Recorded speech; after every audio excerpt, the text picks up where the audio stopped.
Lauf has never been one to stick with the status quo, and all it takes is one look at their first ever mountain bike, the Elja, to see what I mean. This single pivot cross-country bike has 2 bottom brackets, 5 batteries, no in-frame storage, and fits 3-inch tires. It's almost like they asked ChatGPT to design the most unconventional cross-country bike, and this thing popped out. But if I learned anything while reviewing Lauf's gravel bike, the Segla, it's that this small Icelandic company knows how to make a good bike. So I went into this review excitingly optimistic, but if I'm gonna be completely honest, I wasn't totally sold at first.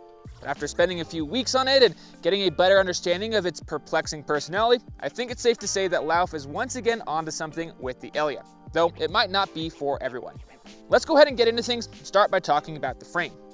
The Elja is a true single pivot, a suspension design that's for the most part been left in the history books for its limited amount of kinematic tuning when compared to linkage-driven designs.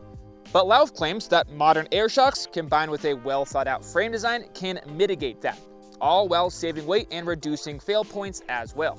In their words, why cross a river to get to water?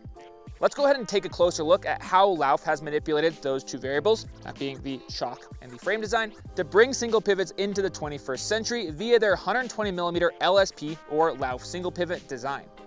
My Elja Race Flight Attendant build has, surprise surprise, a Flight Attendant equipped Sid Luck Ultimate shock that has been custom tuned by RockShox to be extra progressive, making up for the relatively flat leverage rate delivered by the frame.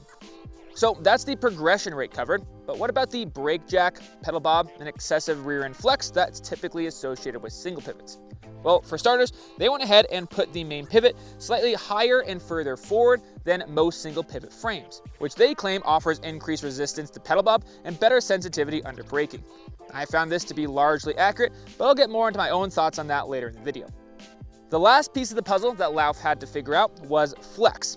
Since the rear end of the bike is only attached to the front triangle via one spot, single pivots can tend to be a bit flexier than most people would like.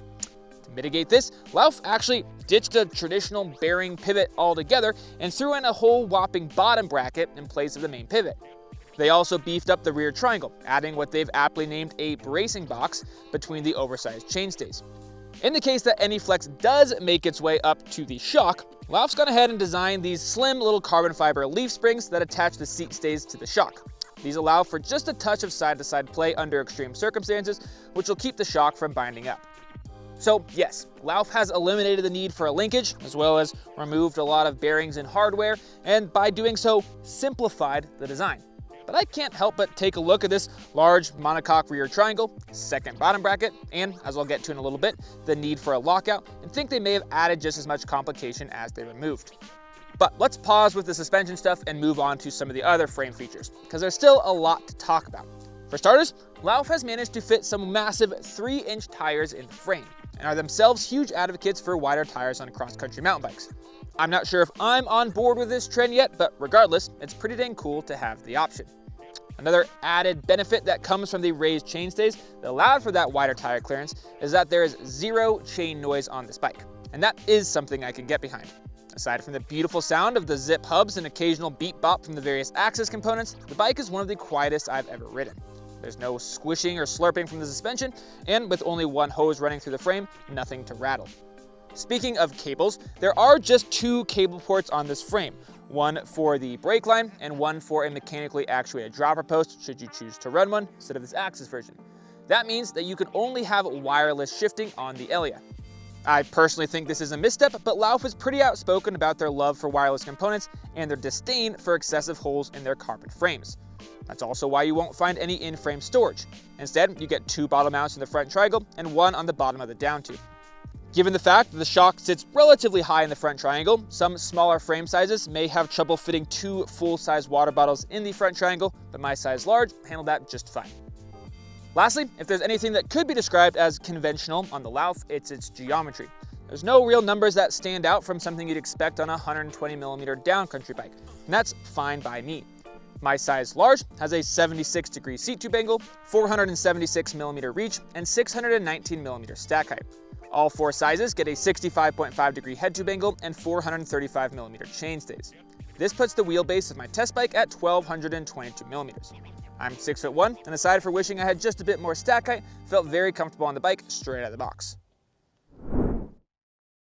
Let's move on now to the components found on the $6,990 race flight attendant build of the Elja.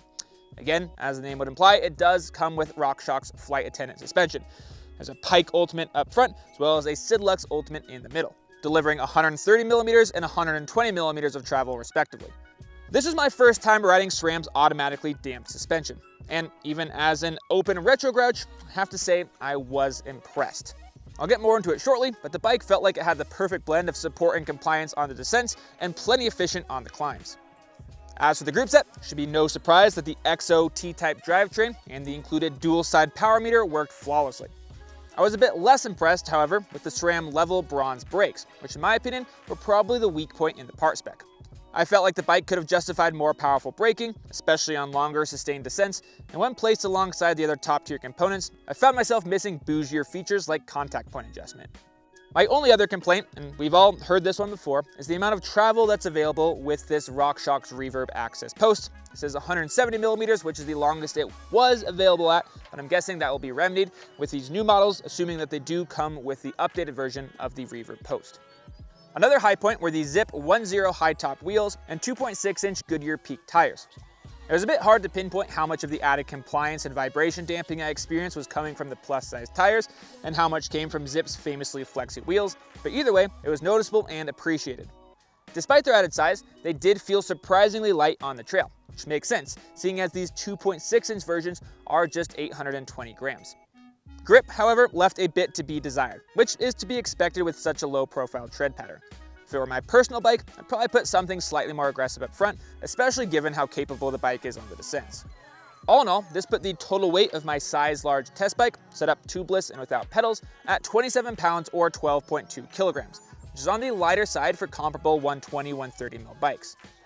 One last thing I want to bring up is the value proposition presented by the Elja. Obviously, $7,000 isn't cheap by any stretch of the word. But if you wanted to get similarly spec'd components on a bike, you're going to be looking to spend $1,000 to $2,000 more if you're shopping from another brand.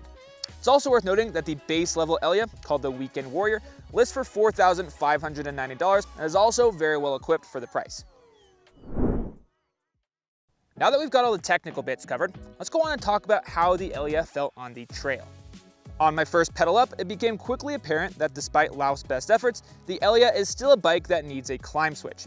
The auto mode on the flight attendant more or less takes care of this for you, but when I manually overrode that and left it on open, the pedal bob was pretty noticeable. Again, this isn't an issue on the flight attendant equipped bike that I rode, but I imagine it'd get old reaching down to make that switch on the lower tier models that don't have routing for a cable actuated lockout remote. That aside, the bike climbed impressively well. The seated pedaling position managed to be comfortable without feeling overly relaxed or lethargic. Unsurprisingly, the 2.6-inch tires had loads of grip, but still felt light and zippy during out of the saddle efforts. I never got a chance to do any super technical climbing while riding the Elja, but I'd imagine that combination of added grip, while still feeling very fast and zippy, would be ideal there as well. In addition to the aforementioned sprightliness, one of my favorite things about short travel bikes is how poppy and playful they are. This, however, is not the case with the Elja. To be honest, I'm still having trouble wrapping my head around why that might be, especially seeing as the geometry numbers are more or less identical to some of my favorite bikes. My leading theory right now is that, like I said earlier, that pivot position is located pretty high and forward in the frame. I'm definitely not an engineer, but I think this would make for a longer moment arm and maybe even a slightly more rearward axle path. If you're a geometry whiz or a suspension expert and I'm way off base here, then please correct me in the comments. But that's the only thing that I can think of right now as to why this bike feels much more planted and stable than the other numbers would suggest. And while my inner child did miss the sensation of effortlessly bunny hopping off of every root and rock, I've got to say that the seemingly bottomless suspension for at least a 120mm bike and more stability at higher speed is probably a pretty worthy trade-off. It handled higher speed chunky sections of trail like a bike with 20 or 30 more millimeters of travel. It was sensitive off the top, but still had plenty of bottom out resistance. But the way it ramped up felt very smooth and predictable. I think it's a safe bet to say that most of this can probably be attributed to the electronic wizardry found in that flight attendant suspension system. I know I just talked a little bit about the lack of poppiness on the Elja, but that doesn't mean it wasn't fun to ride on flow trails. If anything, I felt more comfortable pulling up for bigger features than I typically would on a short travel bike that I'm not overly familiar with. Again, feeling more like a mid to long travel trail bike than a spicy cross-country rig. The suspension performance was so good that, like I alluded to earlier, it definitely outperformed the brakes and tires that were spec'd on the bike. But if you swap those out, boy, it might be one of the most capable short travel bikes on the market right now. Really is good. In the end, my experience on the Lauf Elja was pretty perplexing. It climbed like a cross-country bike, but turned into something that felt much bigger on the way back down. Personally, I like the way short travel bikes feel on the descents, and I felt like the Elja lacked some of this special sauce. But if you're looking for an extra capable and forgiving short travel trail bike, then the Elja most certainly fits the bill. So clearly the Elja is a bit of an anomaly, borrowing things from more traditional cross-country bikes as well as more well-rounded short travel trail bikes. So it only makes sense to compare it to one of each. The first bike I want to compare the Elja to is the new Ibis Ripley V5.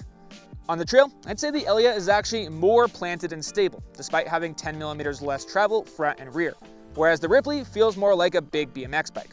Don't get me wrong, both bikes are still much more capable than their travel numbers would suggest, but they kind of handle that terrain in different ways.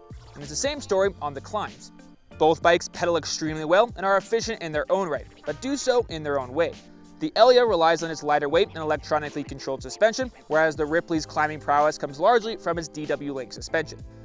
Lastly, when it comes to value, the Elja is going to be pretty dang hard to beat.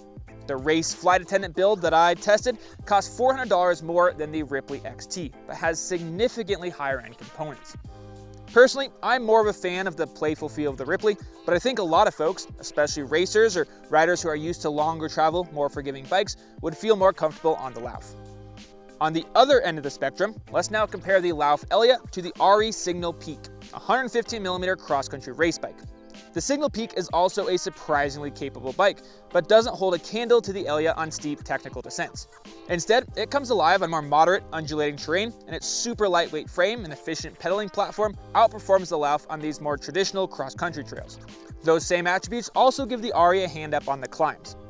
In terms of value, the two bikes are relatively comparable. The RE lists for $6,400, $600 less than the Lauf.